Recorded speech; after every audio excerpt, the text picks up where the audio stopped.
What they seem to have an awful lot of time for is watching, being in front of screens. Now, these surveys are not so sophisticated that they tell us what they're watching or what sort of devices they're using. But for these prime age men who are neither employed nor in education and training, they say that they're spending about 2,000 hours a year watching stuff at home, right? It's like a full-time job.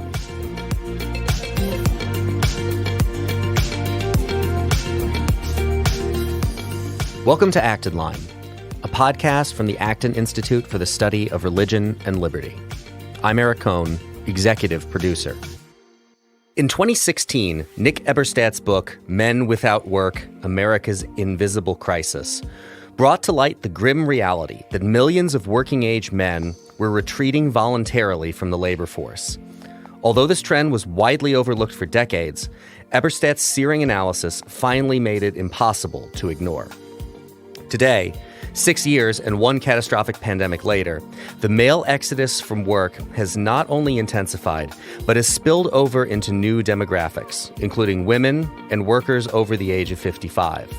By most reports, America now has something on the order of 11 million open jobs, yet millions of men and women sitting jobless on the sidelines. Now, in the newly re-released Men Without Work post-pandemic edition, Eberstadt marshals newly released data to explain how this sad state of affairs came to be, what it means for American society, and what it portends for the country's economic future. You can find additional resources in the show notes for this episode, as well as find previous episodes of Acton Line on our website at acton.org/podcast. And if you like this program, you can help us reach even more listeners by sharing it with a friend and by leaving us a 5-star review on Apple Podcasts. We welcome your comments as well. Acton Line is available on Apple Podcasts, Google Podcasts, Spotify, or wherever you listen. Nicholas Eberstadt holds the Henry Wendt Chair in Political Economy at the American Enterprise Institute, where he researches and writes extensively on demographics and economic development generally, and more specifically on international security in the Korean Peninsula and Asia. Domestically, he focuses on poverty and social well-being. Dr. Eberstadt is also a senior advisor to the National Bureau of Asian Research. His many books and monographs include Poverty in China, The Tyranny of Numbers, The End of North Korea, The Poverty of the Poverty Rate, and Russia's Peacetime Demographic Crisis. Mr. Eberstadt has a PhD in Political Economy and Government, an MPA from the Kennedy School of Government, and an AB from Harvard University. In addition, he holds a Master's of Science from the London School of Economics. In 2012, Mr. Eberstadt was awarded the prestigious Bradley Prize. His most recent book from 2016 is Men Without Work, America's Invisible Crisis, which is being re-released with a new introduction addressing the COVID-19 pandemic's impact on that problem. Nicholas Eberstadt, welcome to Acton Line. Hey, thank you for inviting me. So your book, Men Without Work, you've updated it for a post-pandemic edition. Let's start with the original publication. Tell us what the book was about and the state of Men Without Work when it was originally published. So the book was released in 2016, and its subtitle was Men Without Work, America's Invisible Crisis. I tried to highlight a problem that had been too long ignored, which was the gradual collapse of work for prime age men, for men in the prime of life, 25 to 54, in the Labor Bureau's designation. This is a problem which had been gradually building for half a century. By the time that I wrote this book, work rates for American men of this age, this key component of our labor force and society, were down below the level that they were at in early 1940, which is to say that they were mirroring the levels from the end of the Great Depression. And most of this collapse of work was not due to unemployment. It was due mainly to a flight from work, a retreat or exodus from the labor force that had begun in the 1960s and in a sort of an almost uncanny way, kind of like headed up without cease until 2016. And by the time that I came out with this book, well over 10% of the civilian, non-institutional prime-age men, I'm sorry to throw verbiage at you, but well over a tenth of prime-age men in civil society were neither working nor looking for work. There are more than 3 times as many out of the labor force altogether, neither working nor looking for work, as technically unemployed, without a job and looking for work. So if you were of the disposition to look at the unemployment rate as the measure of health for the workforce, you were fighting the wrong war. You were fighting the last one. You were missing 3/4 of the problem that we were dealing with. And that's what I tried to focus attention and concern on. You said that this begins in the 1960s and then just continues to increase over time into 2016 when the book comes out. We'll get to what the pandemic did to this problem as well. What was, I'm sure there is not a single cause for this. What are some of the causes for why these prime working age men were leaving the workforce and not seeking to reenter it? That's a terribly important question. And as you intimate, for any sort of grand historical change, and we were looking at a grand historical change over the course of half a century, there are probably a lot of different factors involved. The received wisdom among academic and policy circles at the time that I published this book was that declining workforce participation for men was mainly being driven by what was called economic and structural change, which is to say, less demand for low-skilled work, decline of manufacturing, globalization, trade, outsourcing of work overseas, other things like that. And of course, there's some truth in that. Of course, that's part of what we've seen kind of everywhere in all industrialized countries. But it doesn't explain a lot of what's happened, and maybe it doesn't explain most of what's happened. And I'll tell you what I mean by that. If what we were confronting in the United States was predominantly a demand-driven problem, less demand for work for men, we'd expect this kind of to follow the business cycle. We'd expect there to be booms and busts and for things to look worse in recessions and better in flush times.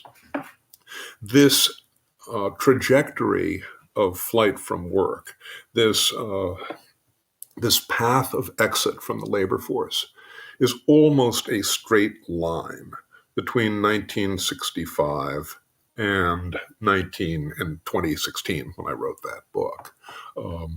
You can't tell when the recessions were. You can't tell when China entered the World Trade Organization. You can't tell when we came up with disruptive technologies. So that's a little bit of a problem. No less of a problem is the fact that we have a national labor market, and I learned economics back in the Stone Age, of course, but back in the Stone Age, we were taught that markets seek equilibrium after shocks. But there were persisting differences in workforce participation from one state to the other in the USA that were getting more and more and more extreme from the 80s on to the present. Uh, and there were enormous differences in workforce participation between states that were adjacent to each other, like Maine and New Hampshire, or West Virginia and Virginia, almost as if God hadn't invented U-Hauls yet. So something else was going on that wasn't being explained by the conventional wisdom. And that was what I was trying to get at. How much do you think the change around the concept of marriage has impacted this as well? So we see over time that younger people have delayed both getting married and having children until later in their lives. People aren't getting married in kind of early to mid 20s, pushing off to later 20s into their 30s.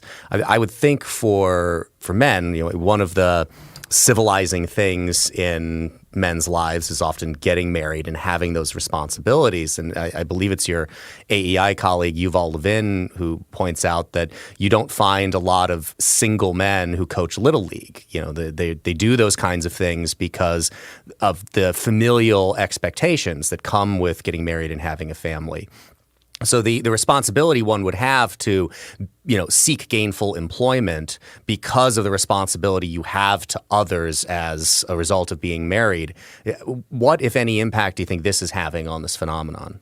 Absolutely huge impact. I'm really glad you mentioned that. Anything you look at, no matter how you parse the figures, no matter which groups you look at, never married men always have lower workforce participation than their married counterparts. And also, even leave aside the marital status question, guys who are living under the same roof as children always have higher rates of workforce participation than counterparts without the kids there. This goes back to the 1960s. We have seen a gradual decline, even for work rates and labor force participation rates for married men, for highly educated married men, but much, much, much smaller than for unmarried, less educated men. And for guys who are less educated and never married, the bottom has really dropped out in workforce participation. By the way, one of the things which we would have maybe expected to see if we really believed this economic and structural change notion explained more or less everything that had happened over the last 50 years. Might have expected a certain amount of homogeneity in the labor force participation patterns for men with less skills, like, let's say, guys who never graduated from high school. But within the high school dropout group of prime age guys, labor force participation rates vary radically. If you were born overseas and you're married, your labor force participation rates be pretty much like college-educated, domestically born, native-born Americans.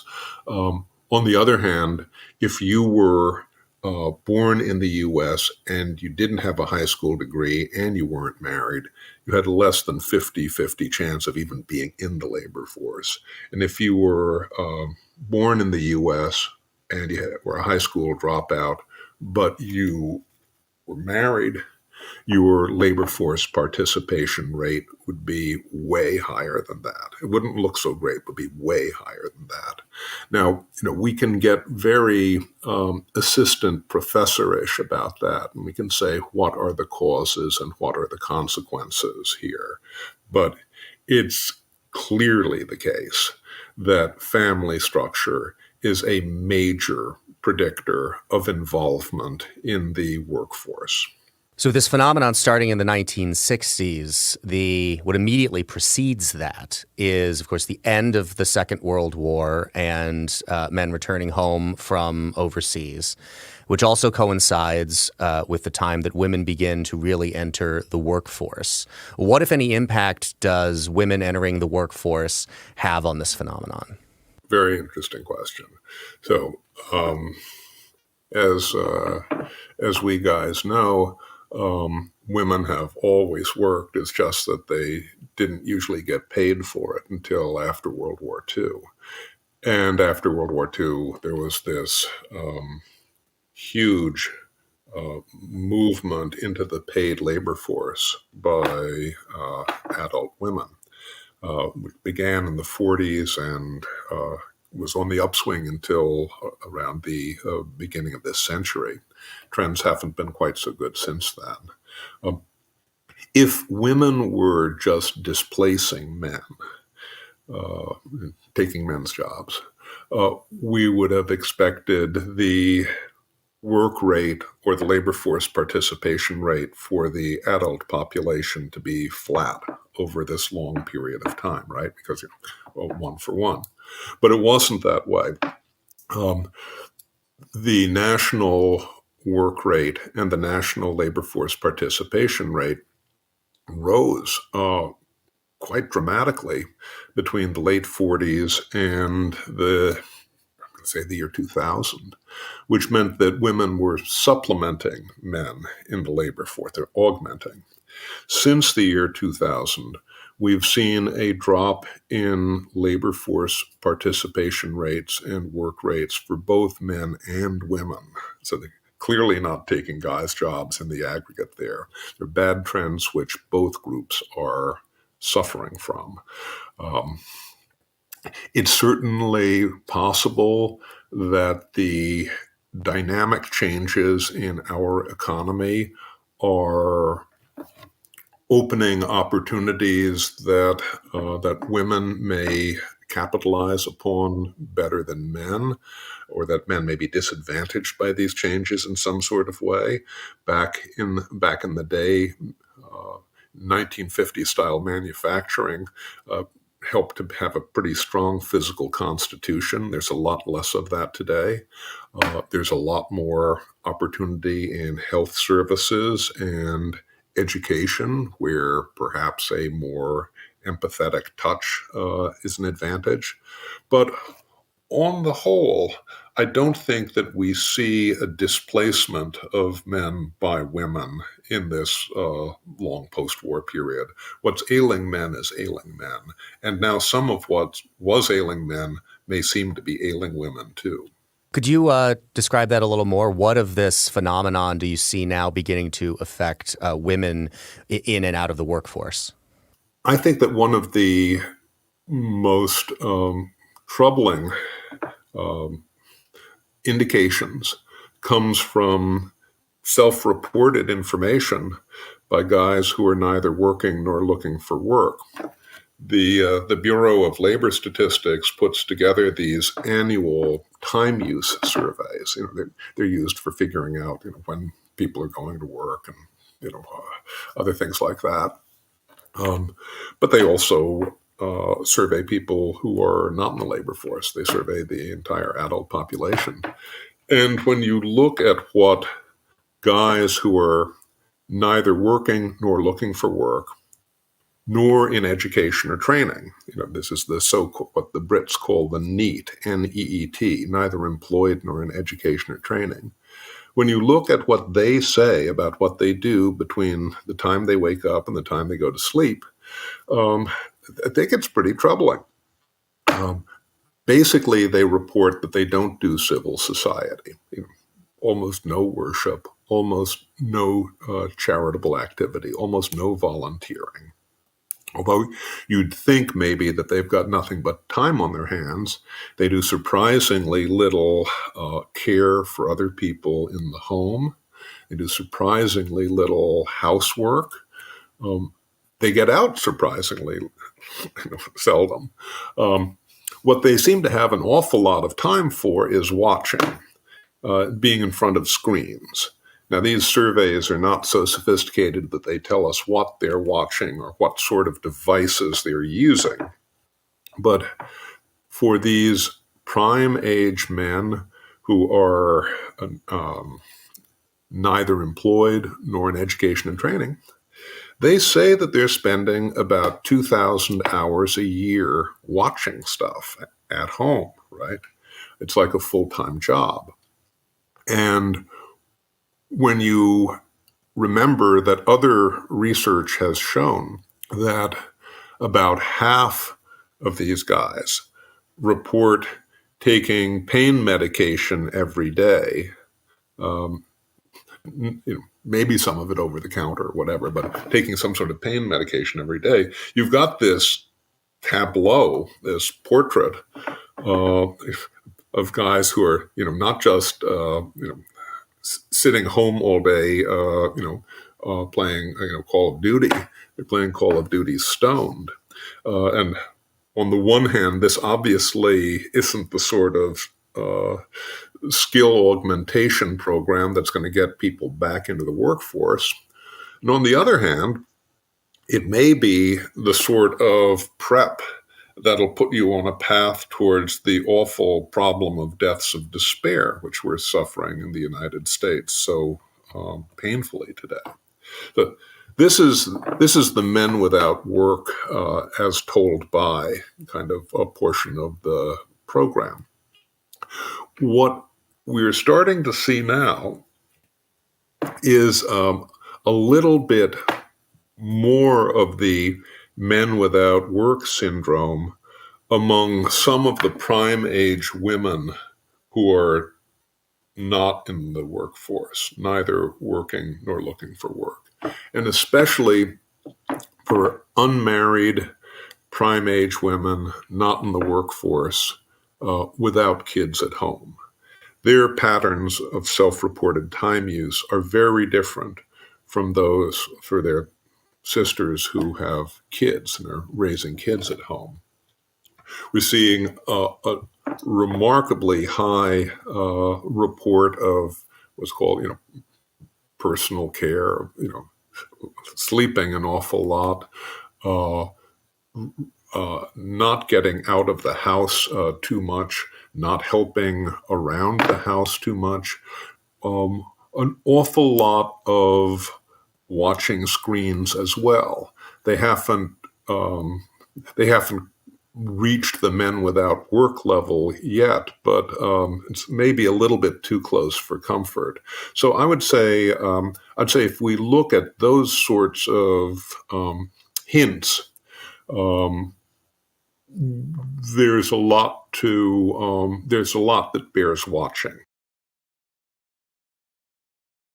To again note that you talk about this being a phenomenon that starts in really the 60s and builds up over time. I'm glad right there that you just referenced the use of pain-killing medication, because I've been fascinated for a while how I think the forms some of our vices take, what it has to say about us. If you look at drug culture and what was prominent in, say, the 1980s, I think you would have found a lot more people taking something like cocaine, which is a stimulant. It gets you out there doing things, faster, more recklessly, but you're getting out and going, right? So not advocating, of course, that people do any of these things. But what's revelatory about it, I think, is interesting. You see that transform into the 2000s, where the problem becomes what? It becomes taking painkillers, the kind of thing that makes you check out. I remember reading this piece, again, reference your AEI colleague, Yuval Levin, looking at some trends we see out there that we would normally want to celebrate, right? We're seeing fewer automobile deaths among teenagers. We are seeing fewer young people getting pregnant. We've seen the abortion rate go down among younger people. And on one hand, good. On the other hand, as you've all pointed out in this piece, We're also seeing this because young people are driving less. They are the rates of sex among young teenagers has been declining. I think obviously that's a different problem, but I think I see some threads in the attitudes that are informing people taking things like painkillers and checking out of society rather than indulging in a vice that's probably not good to indulge in, but taking things that are stimulants that cause them to go, go, go. Mm-hmm. Well, for sure. I mean, we've seen the opioid explosion, the painkiller and illegal opioid explosion. It's been washing over the United States for a generation. I don't know that it's hit its apogee yet, unfortunately. I mean, if we're going to go by the mortality statistics, drug overdoses reaching new levels now in this pandemic or post-pandemic era. So unfortunately, I don't think that we've reached the high watermark of this epidemic. Like all epidemics, we expect this one to peak and then to recede. But exactly when that happens and how, I don't think we know quite yet. Your description of what these men without work are doing in the average day. In the fifth chapter of the book, it's entitled "Who Is He? A Statistical Portrait of the Unworking American Man." I think feel free to expand on that as much as you want. But the question that popped into my mind is, you're describing the things that they are doing as well as quite clearly the things that they aren't doing. If they're not working, obviously that is not a place from which they are deriving. You still got to eat. You still got to do a number of things that are going to cost you money. How are they sustaining themselves if they're not out in the workforce? Is it the phenomenon of people living at home with parents and their parents are paying their way? Is it government benefit? Is it being on other programs that provide them with some kind of sustenance? What is allowing them to sustain this unworking lifestyle? Well, as far as I can tell, as far as I could show in the book, it's largely what you might call family values, relying upon family. If you define family as your kin, your girlfriends, and Uncle Sam. The role of Uncle Sam, I think, is more important than the received wisdom at the time that I came up with this study might have suggested. That is because America has an archipelago of government disability programs, and they don't play nice with each other, and they don't all talk to each other. And because of this, there's really no central spot in the U.S. government. There wasn't when I published this in 2016. There still isn't now, unbelievably, where you can go and ask how many people in the United States are receiving benefits from one or more disability programs. I was able kind of to look at some of that because there was a program, a survey run by the Census Bureau, which takes a look at government benefits from different sorts of sectors. And if you include a couple of different things on disability from Social Security Administration and some of the stuff from the Veterans Administration and one or two of the other ones, which they managed to include in this survey, you see, well, guess what? More than half of the men who are neither working nor looking for work are receiving at least one benefit from one of these programs themselves, and about 2/3 of them live in a home that's receiving a disability benefit, at least one disability benefit. Now, that's not going to afford you a princely lifestyle. You may live in penury, and clearly a lot of these guys are living in a misery.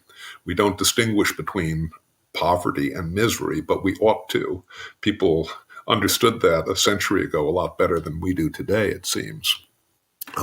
One of the other facets of the dependence upon government benefits, which is really tragic and circles back to what we were talking about a moment ago, has to do with the eligibility that is established for enrollees in disability programs in the United States. You could get, for a very long time, you could get a prescription to, let's say, OxyContin for about $3, and the rest of the expense would be paid by Uncle Sam. And so inadvertently, unintentionally, the U.S. government, through its well-intended programs for healthcare for people who were disabled, was in an awful sort of way financing the opioid explosion as well. And in most states, those loopholes and snags have been attended to, but for a very long period of time, this was also part of the problem that befell America. Is this problem regional in any way? There's areas of the country that it is worse in and areas of the country it is better in? Is there any distinction between urban, suburban, and rural areas and the prevalence of this phenomenon? Well, of course, it's a moving target. It hasn't stayed stationary, but as it unfolded, this chapter of the opioid calamity started out disproportionately Anglo, disproportionately white non-Hispanic, and disproportionately rural. And there were obviously some areas of rural America that were more severely stricken than others. And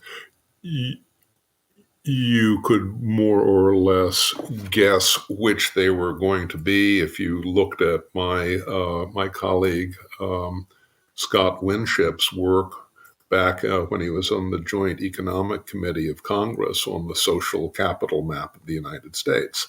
Places which had more social capital, like up where you are in Michigan, had less of this. Places which had less social capital, like in Appalachia, or at least measured social capital, or out in some parts of the Southwest, were much harder hit. The tableaus changed as as fentanyl has become more of a killer, and fentanyl has become more of an equal opportunity killer. It's gotten more into the inner cities, as you know. So it is an ongoing problem that's finding new victims. I want to touch on one other area from the text of the book as originally published in 2016 before we move to what the pandemic has done to this. Chapter 9 of the book deals with criminality and the decline of work for American men. What is the nexus there between the problem of crime and this phenomenon? I'm really glad you asked that question.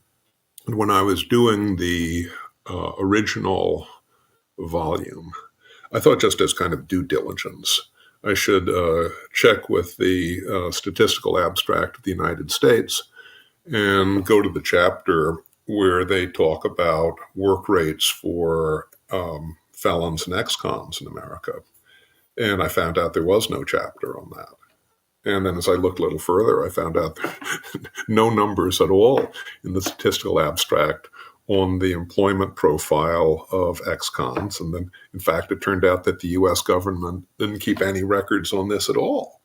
They had some information about people who were on parole and on probation. Of course, they had records on people who were in prison. That's why we know about mass incarceration, which we hear so much about these days. Um, so I had to look a little bit further because I had to see if possible to get any sense of what had happened at all. And there were some independent academic demographers who'd done fantastic work in this area. And what they had shown was absolutely breathtaking. By the year 2010, in their reconstructions of trends, and I think their work is pretty good, by 2010, there were almost 20 million adult Americans who had a felony conviction on their record in their background. Well, I mean, uh, that's almost, that meant at the time there were almost 10 times as many people with felonies in society as a whole as behind bars. And nowadays, if we do a few simple extrapolations back of the envelope, there's probably 10 people with felonies in their backgrounds in society as a whole for every one person who's behind bars on a conviction. This means that nowadays, at the time the book came out in 2016, maybe 1 in 8 adult guys uh, had a felony conviction. Today, it's probably more like 1 in 7, and it's probably a higher proportion for prime age men. Uh, and this phenomenon is statistically invisible, yet it clearly has an absolutely enormous impact on the men without work problem. During the generation before the book came out in 2016, crime rates had been going down in the United States. Now crime rates are going up. Um, the whole question of gathering evidence for evidence-based policies to attempt to reintegrate some of the ex-cons in our society is one that's still a work in progress. And for reasons that still mystify me, there is absolutely no appetite on any part of the political spectrum in the United States for gathering the simple information which would let us know what the employment status is like for people who have felonies in their background, who are released into general society. We can't do reentry in any sort of more foresighted manner if we don't know what the actual circumstances of our population is. And for some reason, we're happy to have this remain in darkness. So it's early 2020. I actually remember I was living in Chicago at the time. I remember the last quote unquote normal day, because it was, for me, it was March 15th, which was my birthday. So it sticks in my mind. I was traveling up to Grand Rapids occasionally. This was before my family was going to move in the middle of the year up to Grand Rapids. And I had tickets on Amtrak to come up that Sunday evening, and I thought, maybe I should just cancel them and see what happens. And the next day, the world shuts down because of the spread of COVID-19. What happens next for this phenomenon of men without work? We all remember where we were when the world as we knew it kind of came to a halt. And if we allow ourselves to remember the trauma of the time, we'll recall how close it seemed that the U.S. economy and maybe even the global economy came to a collapse with the lockdowns all across our country and all across other countries. Our policymakers decided that we were not going to replicate all of the mistakes of the Great Depression. And so instead of pulling back on the money supply and trying to austerity our way through this crisis, we went all in at the Fed in flooding the U.S. and the world with dollars. And we went all in with fiscal stimulus and support in ways that we'd never tried before. I mean, certainly in peacetime, but never tried before. And so the good news was we avoided a second Great Depression. But as you might imagine, given that all government policies have unintended consequences, the unintended consequences of the greatest peacetime interventions in our history were absolutely enormous.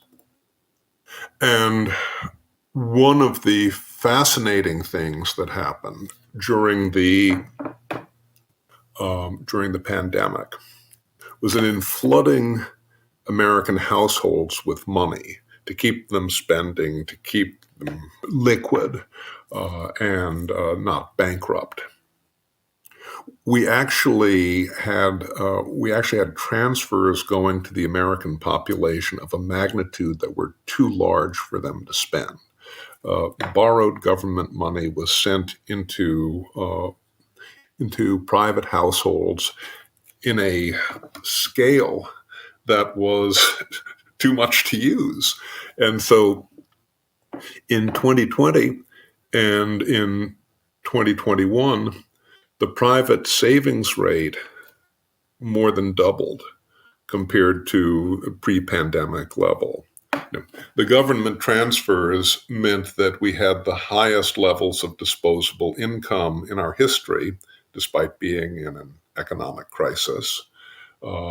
After the initial sharp shock of the pandemic, spending levels were also above trend. We were above the pre-pandemic trend during 2020 and 2021, but the savings rates, just exploded.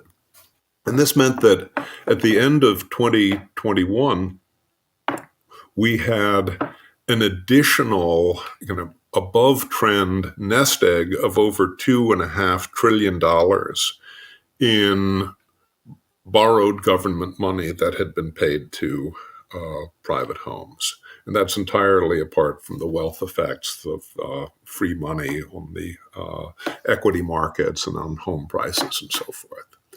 So, a funny thing happens. If you pay people to do something, sometimes they'll do it. And if you pay people not to work, sometimes that will influence their decision-making about being in the labor market. And we had, as you will recall, this unprecedented program of pandemic unemployment insurance benefits where you didn't actually need to be unemployed to receive these $600 a week or later $300 a week.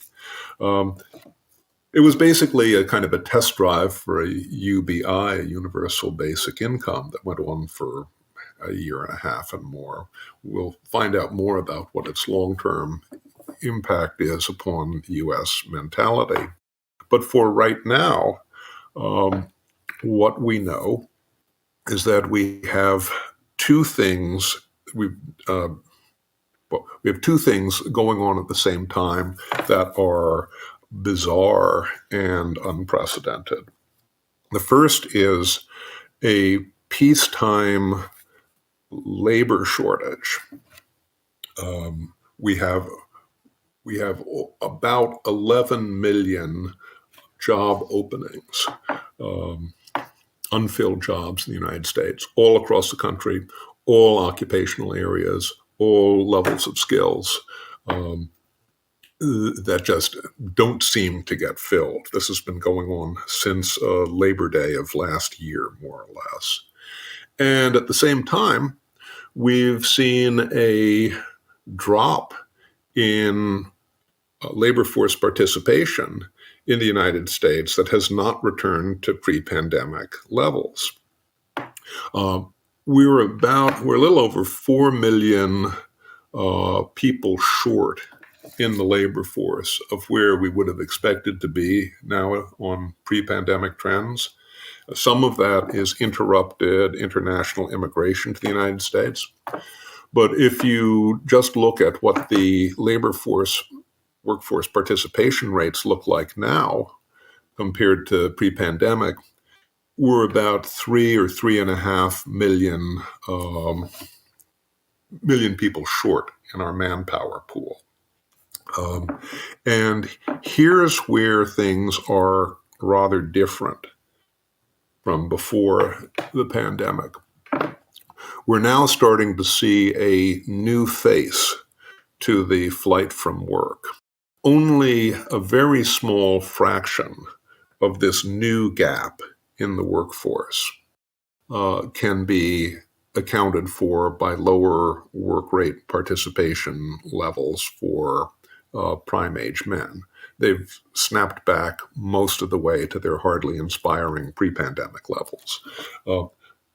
The majority of the gap is now coming from men and women over the age of 55, from older workers.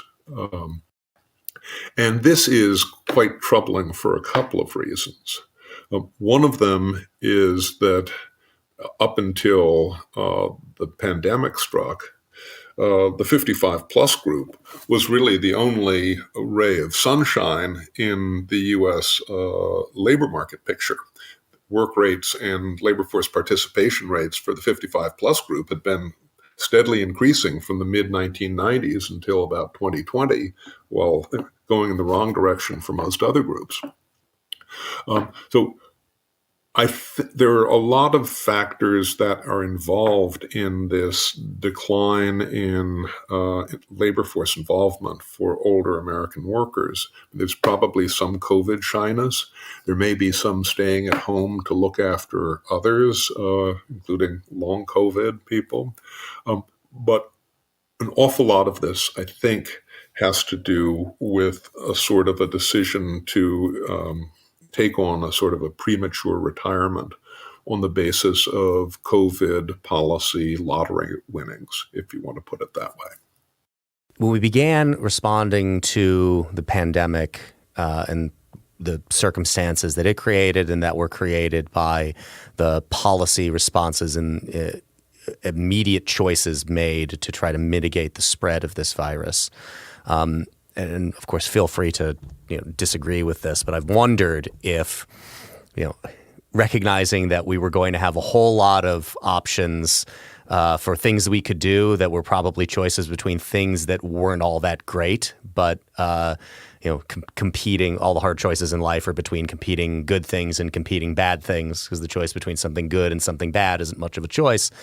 I had thought at the time, perhaps recognizing we were going to end up spending a ton of money on this no matter what, the better choice would have been to have the government guarantee private payrolls rather than the program that we seem to arrive at, which was the PPP loans, which we're now finding out about a lot of the fraud that took place in that, coupled with the unemployment insurance payments that you were talking about as well.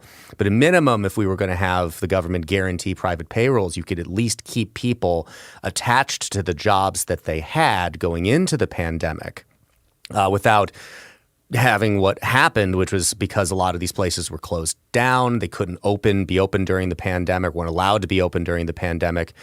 People's employment with them was severed. So now they move on to this kind of government compensation.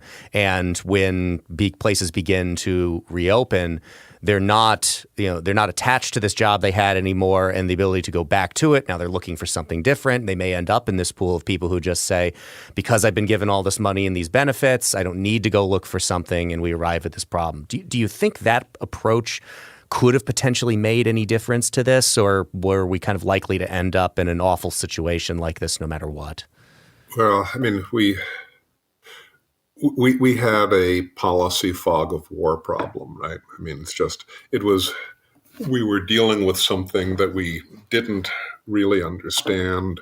We needed to make big, expensive decisions immediately. Uh, there was quite a bit of rancor and contention in American politics at that time, as you'll recall. Um, we didn't have the circumstances for optimizing policy, kind of in front of us. Yeah, And fair enough. in retrospect, I think that you and I could see things that we would like to have done differently and better. Um, but if you remember the fear that was in the air and the mass confusion, um, the the main the main imperative at that time, I think, to the extent that Washington can hold as much as a single idea in its head at any given time, was to do something big, fast, and expensive, and they sure did that. I would say that if we look back at the mistakes of the pandemic era, which were multifold, the most grievous ones to me, I think, probably involved schooling and education. The close down and disruption of the education of our young people in the United States is something that's going to cost us for decades. And some of the most serious economists who have looked at this question have suggested that the disruption of schooling may make the United States poorer by about 4%. I mean, kind of like for not just the rest of our lives, but the rest of these kids' lives. That's an absolutely extraordinary cost. And I think in retrospect, we're going to regret the cavalier and arbitrary way that school shutdowns occurred in too much of the country. So the final chapter of the book, before we get to, and I should note, because I do want people to pick up the book and read it, I love where the book also concludes that you include two dissenting opinions from other authors that then you respond to as well. So the interrogation of this is really, really interesting, and I think a really great and interesting part of the book. But where you conclude the first part, the part of the original manuscript, is with a chapter basically on, well, what do we do about this? So now factoring in the problems that have come from the pandemic years and your reflections on that chapter and recommendations on what we should do about it. Now, in the year of our Lord 2022, what do we do about this problem? Well, in year of our Lord 2022, if I were our creator, I could do things which I cannot do as a ink-stained wretch or a research nerd. I would wave a magic wand and fix the families in the United States. That is not part of our policy option set, I'm afraid. I'd also probably want to get the United States back to its profile of religiosity of, let's say, 1965. I don't have the magic wand for that either. So dealing with the real world possibilities, certainly we would want to improve the quality of education. We would want to fill the enormous void in training and skills in what used to be called vocational. You're not allowed to call it that by the educational elite anymore. But everybody who graduates from high school in the United States, or everybody who graduates from school, should have a skill. College isn't for everybody, but everybody should have a skill, and we're not providing that. That's a very big ask, but that would go a long way. We need to do something more than tinker around the edges of our dysfunctional disability insurance archipelago. It was set up with good intentions, but now it's subsidizing helplessness and long-term dependence. Starting from scratch sounds pretty good to me. Implementing a work-first principle, that the keys to the kingdom come through going to training and showing up at job interviews and showing up at jobs. Probably be more expensive than what we have now in fiscal terms, but the social benefits, I think, would be much more clear for the United States. We need to do something about the 20 plus million invisible ex-cons in the United States. I mean, if they're out in society and if they've paid their debt to society, we should be in favor of seeing what can be done to rehabilitate them. If people are menaces to society, shouldn't be out there, but if it's possible for rehabilitation, bringing back into families, back into society, back into the workforce, we should be all for that. We should have a little more curiosity about that. We're going to, now in 2022, we're going to have to undo some of the damage that was unintentionally inflicted through our massive pandemic emergency relief programs. We'll know a little bit more about how bad that damage is in the fullness of time as people spend down their COVID policy lottery winnings.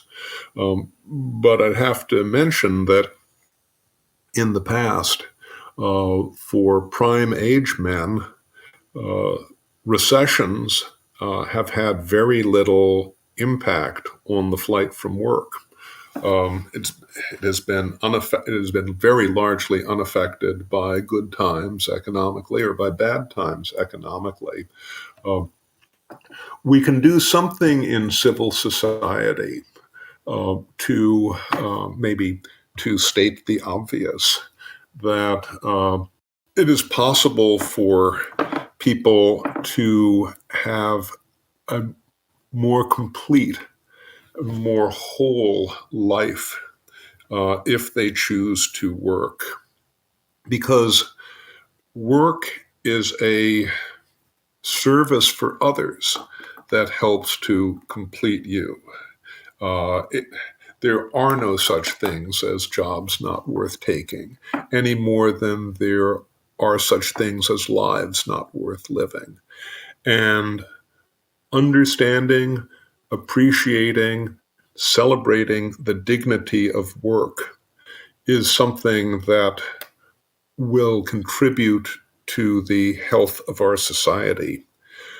We're going to need that celebration more in the future than ever before as our society ages. We have the opportunity for capitalizing upon unlocking the value of health in our nation, which would mean live longer, work longer. But just how involved people choose to be in the workplace in the years ahead is going to have far-reaching reverberations on other aspects of social health in our country. Nicholas Eberstadt holds the Henry Wendt Chair in Political Economy at the American Enterprise Institute, where he researches and writes extensively on demographics and economic development generally, with specific focus on poverty and social well-being. His 2016 book, Men Without Work, America's Invisible Crisis, was originally published in 2016 and is being re-released with a new introduction addressing the COVID-19 pandemic's impact on the problem. Nick, thank you so much for joining us today on Act in Line. Hey, it was a pleasure. Thank you so much for inviting me. As always, thank you for listening. Our team loves putting this podcast together for you. It's encouraging to hear from our listeners. Feedback is incredibly important to us because it lets us know what you'd like to hear more of, including the kinds of topics you're interested in most. If you have comments, feedback, or ideas for a show topic or interesting guest, you can email our team at producer@acton.org. Until next week, for Act in Line, I'm Eric Cohn.